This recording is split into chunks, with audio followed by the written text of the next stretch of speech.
Hey Gus, here's your beautiful new L desk from Romi.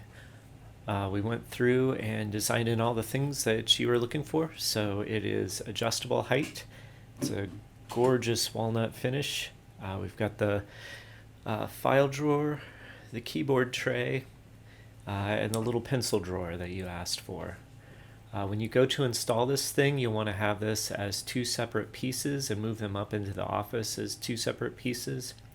And then you're going to be joining together this mending plate, that one, and then there's a third one on the other side, and you'll put those together with the provided quarter 20 bolts. Those steel plates are what will provide support to that L desk joint. You're also going to have those two L brackets, a couple screws there, two L brackets there, and the final two L brackets in the corner, and you'll just have to run screws into those to join the skirt boards in place. Lastly, you'll need to connect the controller cable and the last leg cable, which will operate the desk lift mechanism. And that's pretty much it. Give yourself some time to put it together, but once you're done, you'll have your beautiful new desk. Thanks, Gus.